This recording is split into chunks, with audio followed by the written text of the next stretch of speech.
Mesdames, Messieurs, bonsoir et bienvenue dans cette édition de la dernière heure.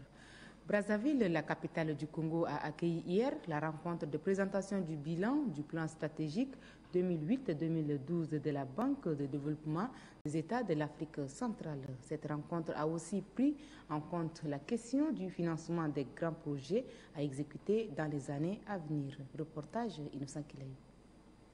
C'est en 1975 que les chefs d'État de l'UDEAC, devenu CEMAC, ont décidé de créer la Banque de développement des États de l'Afrique centrale, BDAC.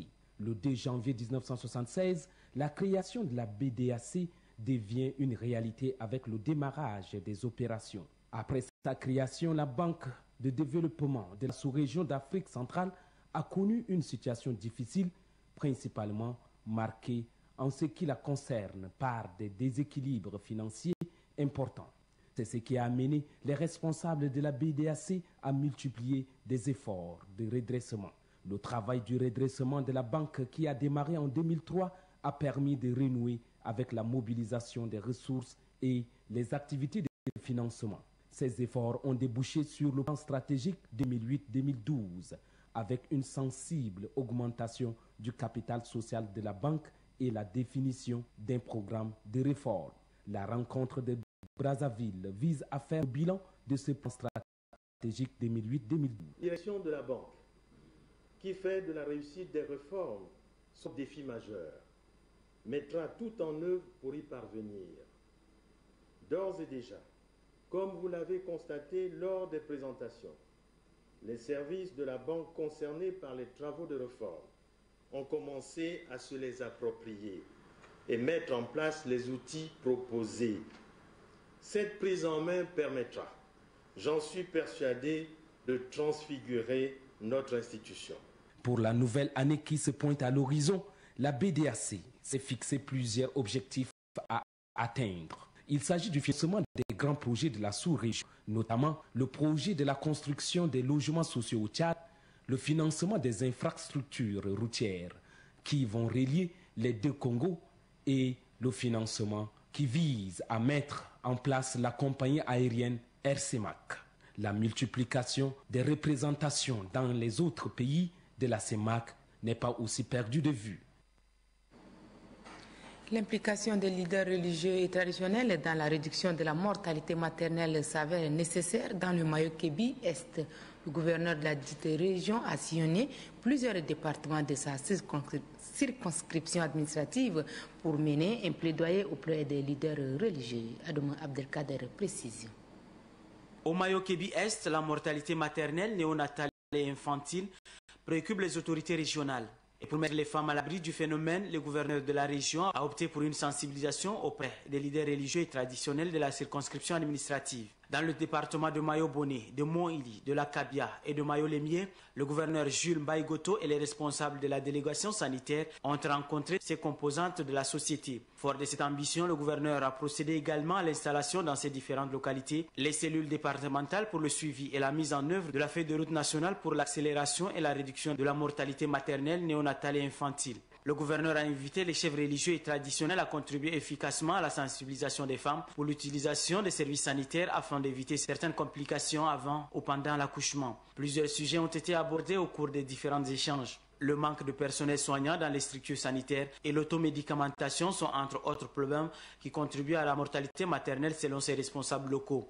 Pour le gouverneur de la région, les cellules départementales mises en place vont désormais contribuer à inverser la tendance dans le Mayo-Kébi. Après la finalisation de la première phase du programme d'appui au développement local, une deuxième phase est en exécution dans certaines régions du pays. C'est le cas de la région du Logone occidental.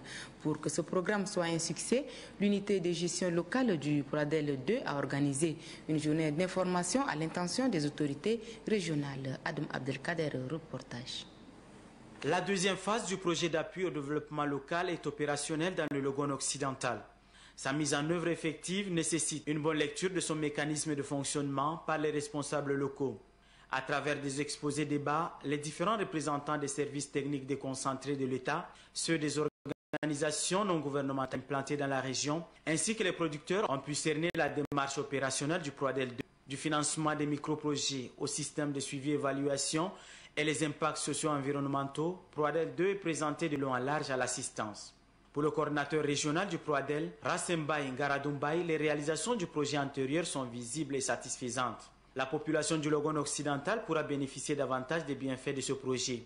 Proadel 2, contrairement à la première phase, devait-il ajouter, est multisectoriel. Le secrétaire général de la région du Logone occidental, Beram Goto, représentant le gouverneur, souligne pour sa part qu'au vu des différentes composantes du projet, Proadel 2 permettra d'améliorer les conditions de vie de la population des zones rurales conformément à la volonté du chef de l'État. La localité de Moussafoyo, dans le département du Barko, a un nouveau chef de canton en présence des députés de la circonscription ainsi que des habitants de la localité. Il a été installé officiellement dans ses fonctions par le préfet du département de Barko, Marale Josephine. Désormais, c'est Nadjal Donga Arnar qui doit diriger les affaires traditionnelles et coutumières de la circonscription de Moussafoyo dans le département du Barko. Ceci en qualité du chef de canton de la dite localité. Le président du comité d'organisation, Badomna Nanengar, en souhaitant un agréable séjour aux invités, se félicite de l'implication à différents niveaux des autorités administratives et de toute la population. Quant au préfet du département de Barko, Anour Djibrin Abdoulaye, il a reconnu le rôle que jouent les chefs de canton dans le développement socio-économique d'une nation.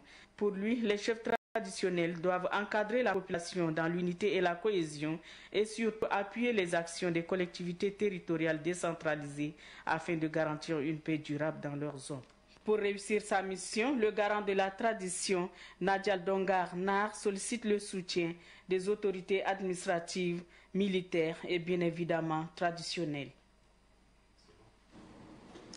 Pour préserver l'environnement, l'utilisation des combustibles autres que le bois est fortement recommandée. Dans le Sahel, où la question se pose avec plus d'acuité, un artisan a opté pour le biogaz, une énergie propre à bas prix. Gangacham Irim.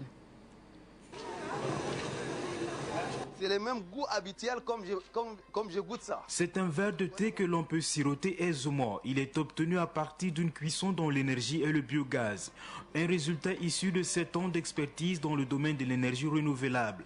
Cet ingénieur en hydraulique et biogaz, Ousmane Abderrahman, puisque c'est de lui qu'il s'agit, dirige l'association pour le développement des matériels, des énergies renouvelables depuis son retour de l'Arabie Saoudite, pays dont il est nanti d'une licence. La création de foyers ayant pour combustible le biogaz obéit à un schéma. Nous, on produit le biogaz à base de déchets, les fumées de baies, l'eau usée domestique, les résidus agricoles et les déchets organiques.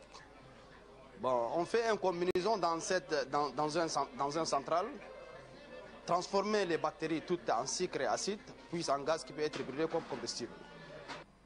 De la composition des déchets organiques au dépôt dans les grands réservoirs en passant par les réservoirs équipés de chauffage pour faciliter la transmission, Ousmane Abderrahman parvient à obtenir du sucre, de l'acide et du gaz. La 4e étape qui est la combustion confirme son expertise dont il est fier. Très facilement qu'on a trouvé cette œuf parce que toutes les matières artisanales que j'ai adoptées, ça c'est les marmites, et voilà ça c'est les cuisinières, ça c'est le fer de huître. Voilà, ça c'est les brûleurs, ça c'est un simple couverture de boîte de peinture. Voilà, ça c'est le boîte de peinture même. En bas c'est le ciment et voilà les trous de tuyaux qu'il conduit jusqu'au niveau des bouteilles.